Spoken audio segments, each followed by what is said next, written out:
Pernah kepikiran nggak sih gimana caranya sebuah objek bisa pindah tempat dengan begitu mulus? Nah, hari ini kita bakal bongkar rahasianya. Seni sederhana di balik pergeseran bentuk, atau yang dalam matematika kita sebut translasi geometris. Yuk, langsung kita mulai. Coba deh bayangin, karakter di game favorit kamu yang lari dari satu titik ke titik lain. Atau bahkan sesimpel kamu geser ikon aplikasi di layar ponsel. Itu semua pada dasarnya adalah translasi. Tanpa sadar kita lihat matematika beraksi setiap hari. Oke, jadi apa sih sebenarnya translasi itu? Gampangnya ini tuh cuma istilah keren buat bilang geser. Udah, gitu doang. Sesederhana itu. Kalau mau sedikit lebih teknis, translasi itu artinya memindahkan suatu benda dengan jarak dan arah yang spesifik. Poin pentingnya tuh ini, setiap bagian dari bendanya itu ikut gerak, sama persis. Nggak ada yang diputer, nggak ada yang ukurannya berubah, murni cuma bergeser. Coba lihat gambar ini deh. Titik A itu posisi awalnya, dan titik B itu tujuan akhirnya. Nah, panah yang nyambungin keduanya ini adalah petanya. Panah inilah yang ngasih tahu kita seberapa jauh dan ke arah mana persisnya pergeseran itu terjadi. Dan yang kerennya nih, setiap pergeseran, mau kelihatannya serumit apapun sebenarnya cuma gabungan dari dua gerakan super simpel. Gerakan horizontal alias kiri-kanan, dan gerakan vertikal alias atas-bawah. Terus, gimana caranya kita ngomongin pergeseran ini pakai bahasa matematika? Tenang, kita punya semacam kode rahasia buat ini. Yuk kita pelajari cara baca kodenya. Kodenya ini simpel banget loh. Cuma sepasang angka di dalam kurung. Kayak gini, A, B. Masing-masing angka ini punya tugas yang jelas banget buat ngejelasin pergerakannya.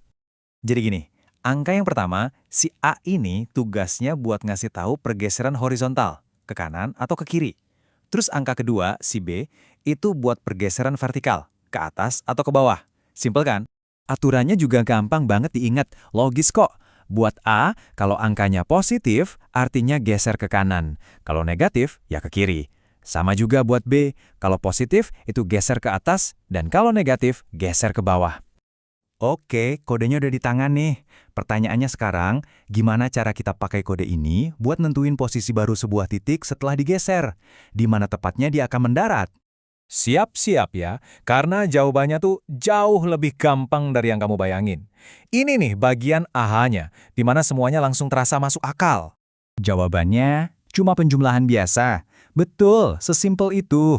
Buat nemuin koordinat baru, yang kita sebut A absen, kita tinggal tambahin aja kode gesernya, yaitu A, B, ke koordinat awal X, Y. Jadi, X yang baru itu X ditambah A, dan Y yang baru itu Y ditambah B.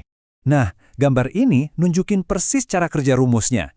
Kita lihat titik A di posisi X, Y, terus dia geser sejauh A ke samping dan B ke atas atau bawah sampai akhirnya mendarat di posisi barunya. Inilah visual dari penjumlahan sederhana yang barusan kita bahas. Oke, geser satu titik udah jago nih. Terus gimana kalau kita mau geser satu bentuk utuh, kayak persegi misalnya? Ternyata logikanya sama persis. Caranya gampang banget. Buat geser seluruh persegi ini, kita nggak usah pusingin semua titik di dalamnya. Kita cukup fokus sama titik-titik kuncinya, yaitu sudut-sudutnya. Kita geser tiap sudut pakai kode translasi yang sama, terus tinggal sambungin deh titik-titik barunya. Coba kita lihat tabel ini biar lebih jelas. Kodenya minus 4,2, artinya geser 4 ke kiri dan 2 ke atas. Kita pakaiin kode ini ke tiap sudut. Contohnya titik A, awalnya di 1,1. Posisi barunya jadi 1 kurang 4,1 tambah 2. Dapat deh minus 3,3. Nah, kita lakuin hal yang persis sama buat titik B, C, dan D. Dan jadilah persegi di posisi yang baru. Oke, sekarang waktunya kita pakai ilmu yang udah kita pelajarin tadi ke sebuah studi kasus. Anggap aja ini tantangan terakhir kita untuk sesi ini. Polisi melawan pencuri. Jadi, begini skenarionya. Ada pencuri di titik P, yaitu min 3,1. Dia berencana kabur ke titik R di 3,5. Di saat yang sama ada seorang polisi yang siaga di titik Q, yaitu 2,-1. Oke, aksinya dimulai. Pertama, kita hitung dulu langkah kabur si pencuri dari P ke R. Dia harus geser 6 langkah ke kanan dan 4 ke atas. Jadi kodenya 6,4. Nah, kalau Pak Polisi ngikutin gerakan yang sama persis dari posisinya di Q, dia bakal nyampe di 8,3. Wah, gagal. Itu bukan titik R. Pencurinya keburu lolos. Nah, sekarang giliran kamu mikir. Kalau kamu jadi polisinya, gerakan atau translasi apa yang harus kamu lakuin biar pencurinya ketangkep? Jawabannya, polisi itu nggak perlu ngikutin rute kabur si pencuri. Justru, untuk mencegatnya, dia harus langsung bergerak dari posisinya saat ini, yaitu Q, ke posisi pencuri saat ini, yaitu P. Dan translasi yang paling tepat buat itu adalah negatif 5,2.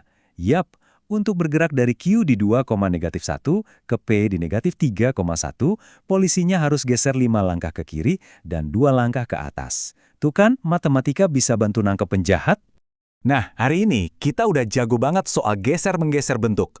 Tapi, ingat, ini baru satu dari banyak cara transformasi. Gimana ceritanya kalau bentuknya kita putar, atau kita balik kayak di cermin? Itu kita simpen buat bahasan selanjutnya ya. Sampai jumpa!